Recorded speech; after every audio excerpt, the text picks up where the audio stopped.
And now, it's time for another Dice Tower review with Tom Vasel. Today we're going to be taking a look at Soccero, which is a game about soccer, or for much of the world, it's called football. But there's a lot of soccer games out there. I mean, really, it seems like there's quite a few soccer games. Is this one any good? Because soccer games usually tend to be fairly complex, so that they're kind of like soccer, or extremely simplified. Which is this? Let's see.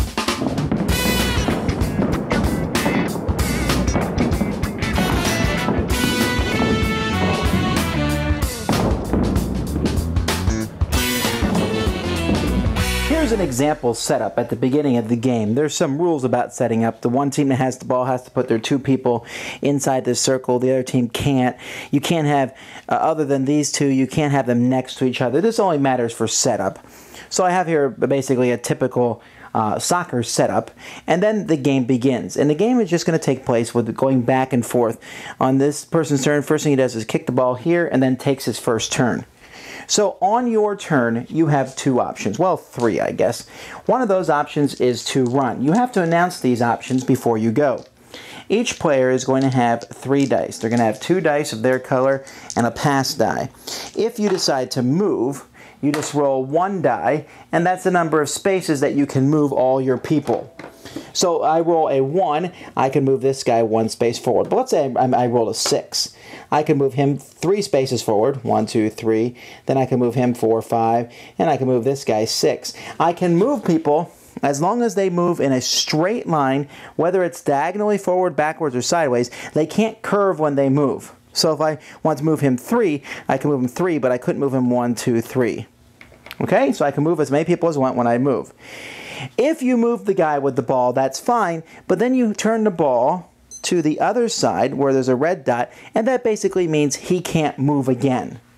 He has to pass the ball off before doing anything else. Now, when you pass the ball, you can roll 1 die or 2 dice with the pass die, and then you roll the dice. That's a pretty bad pass there. I rolled a 2 on 2 6-sided dice, and then I rolled this, which lets me make a 45-degree angle. What that means is, let's say that I wanted to kick this.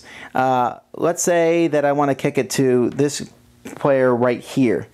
I need to kick it to him, but I can't kick it to him in a straight line. And let's say, for example, I rolled a 4. We're not going to keep that. So I roll 4, and then I roll a curve, 45-degree angle, no problem. 1, 2, 3. As soon as it gets to him, it stops. I don't need to roll the exact distance. And now he has the ball.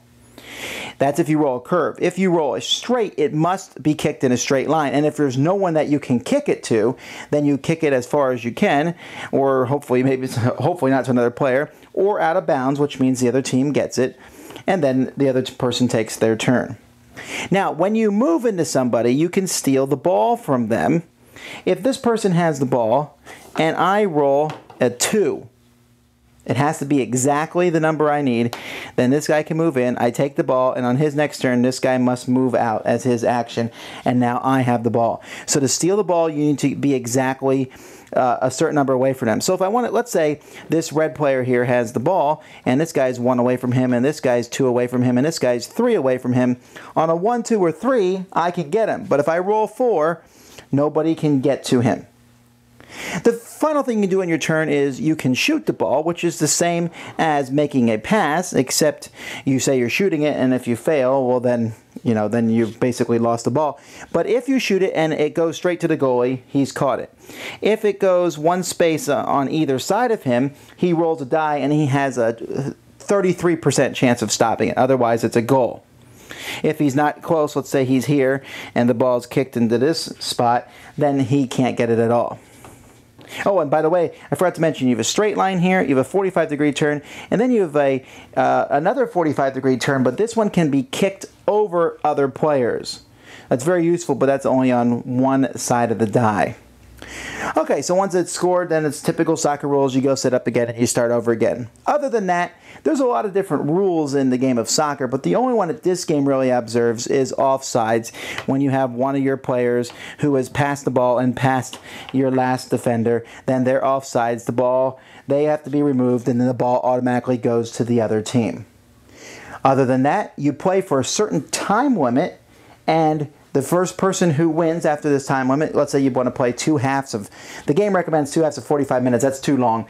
Maybe 2 halves of 20 minutes or 30 minutes, and then have whoever has the most points after that is the winner. If your opponents are taking too long on their turn, you can flip over a time clock to make them hurry up. And that's the game. All right, let's talk about Soccero. First of all, I think we would both agree that the components in this game are really good. Oh my. It is so neat to run around with these little guys. These guys make me think of those little football games where back when I was a kid where you put them on the board and they moved around.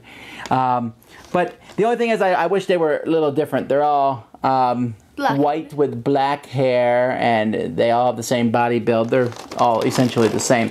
But hey, you know, they're still plastic pieces. All right. What do you think of the game? It was awesome. I really liked it. Really? Yes. I like the way how you moved the characters around and tried to kick it into the goal, passing the ball. I actually felt like I was playing in an actual soccer game. Yes, except for the physical exhaustion, it was not happening. And the luck, it was a lot of luck with the passing the ball and seeing how far you can move. Right, but I agree with Melody though. The game really plays out like a soccer match. You're going to end up with games that are 3-2 or 2-0 because there's a lot of back and forth, back and forth, back and forth. I kick the die. This straight or curved die is really interesting because you're constantly moving your people around the board and trying to get them in positions where they can steal that ball. But you don't want everyone too close to the person. You need to try to get them as, you know, it's good if you have someone who's 2 spaces away and someone who's 3 spaces away and someone who's 4 spaces away because by exact count is the only way to get them. Yeah.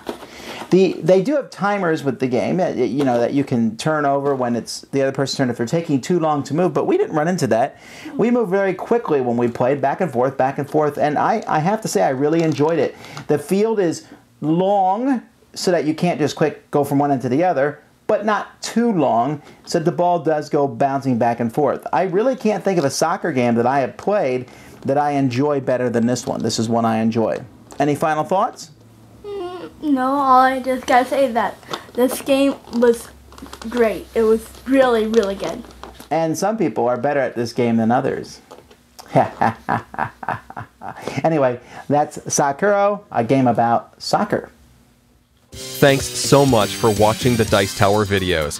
Find more great videos and reviews, as well as our top-rated audio podcast at Dicetower.com. You can also find the latest board game news at Dicetowernews.com. I'm Eric Summerer, and you've been watching The Dice Tower. The Dice Tower is sponsored by Fun Again Games, the world's best game source. Fun Again Games has over 5,000 games available. Check them out at funagain.com. Shut the door! That's right. Shut it.